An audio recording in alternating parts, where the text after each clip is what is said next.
Hello, and thank you so much for taking the time out to listen.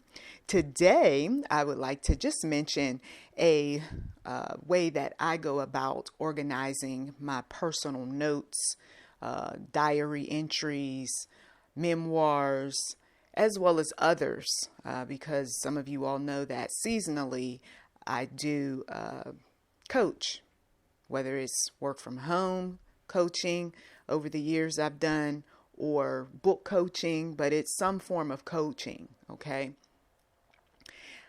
When you are wanting to leave a family legacy, okay, whether it's in print, video, any sort of media, you have to be organized. Some individuals, they are just putting things up and there's no organization. They don't take the time out to organize information based on year, or based on topic, or based on feeling. They're just putting information out there. Facebook pages look cluttered. Instagram pages look cluttered. TikTok is a hot mess. So when I'm, for instance, putting together my notes, whether it's about me or about someone else, I'm organizing my notes based on topic typically, because I talk a lot about topics, okay? Relationship, family, business, spirituality. It's like file folders in my mind. Then those file folders are broken down. So relationships, specifically, what type of relationships are we talking about? Are we going to talk about work relationships today? Are we going to talk about business relationships, like business owners, right? Entrepreneurship. Are we going to talk about intimate relationships? Are we going to talk about family relationships? And so from a spiritual perspective, God is downloading the information in a way that resonates to whoever comes across the audio, okay? Now, when it comes to print, and I'm talking to someone who wants a book, we're talking about what is most important. If they're spiritual, what God laid on their heart.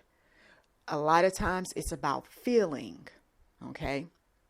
The fastest way, though, to put out a book is to put it out based on the most interesting topics that have taken place in your life.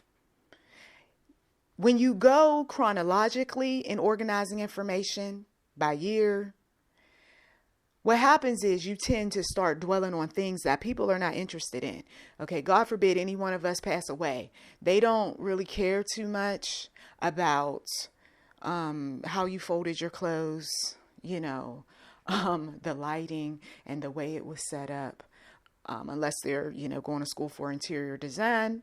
And you've got a lot of skills, okay, then yes, you're going to talk a great deal about that sort of thing. But otherwise, though, you're not, right? If you know that your audience within your family, we're not talking about out here in media world, right? Mainstream media. We're talking about your own family. When you know that your family's into action, the he say, she say, and you tend to know what type of action they're into based on what they're giving you, then your book, when you're putting it together, you're pulling out those stories that are impactful. You're pulling out the tear-jerking moments. You're pulling out the moments where, oh, I'm laughing up a great deal, about what you said, what you did. You're pulling out those moments where you were scared. You're pulling out moments where it was life-turning events. But all that other stuff, those are fillers. I don't really care, looking at a lot of these videos, I don't really care about how much money people make. And there's way too much of that. I know they're trying to prove that this works. This is why I'm selling you on all this money. But now it is information overload when it comes to money. I just want to know about the process of how you got that money. And oftentimes people are not. And I do mean they are not transparent. You see? So if I was going to put together a book about my successes, you guys would be interested in how did I get there? What was the journey to get there? And then, of course, what do? We want to emulate. So I would be pulling out stories that work, not stories that I lost a whole lot of money unless I'm proving a point. Notice the Bible doesn't give us every single itty bitty detail, right? About how someone rose and then fell. We get snippets. We get enough information to know that this is what God wants us to know. Now, genealogy, listing people in a family. If it's going to help with further research, absolutely. Let's talk about who your grandfather is, who your great-grandfather is. Oh, I don't know. Okay, that's fine. But give enough detail in terms of location. Somebody else later on can figure that out. Where did you grow up? Where did you move? Where did your mother say she was from? And who did she meet? And where did she meet them? Because 9 times out of 10, your father is somewhere along that journey. You see what I mean? When I wrote the book, Genealogy X, and it is available on Amazon and other places around the internet, what I wanted people to take from that book was how to effectively research, how to effectively have an interview that is going to get you the information that you need so that your book is full and rich when it comes to family stories. Okay. I've done many family story books. No, I cannot advertise those books because those are personal books. Okay. Related to family. But you all who want to go about doing this, what you're going to need to do is make sure, going back to what I originally said, make sure things are organized and make the decision in terms of how you want those things organized. So there's a lot of time being spent on organizing before anything else, depending on how much information that you have. And I've got years and years of documents. I have a platform that I trust, that I've partnered with, and it's just effective. It's easy to use.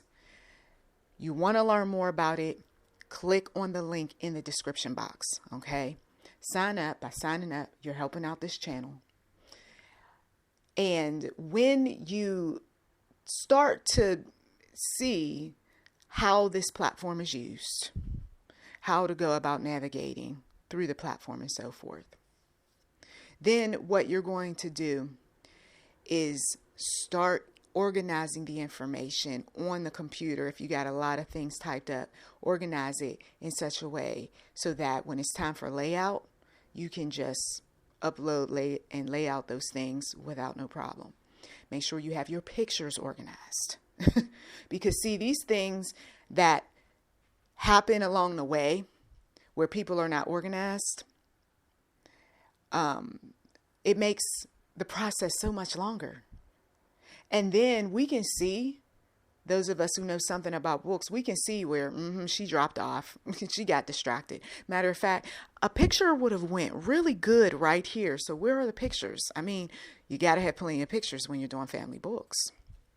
So please do check the description box. And I thank you as always for taking time out to listen.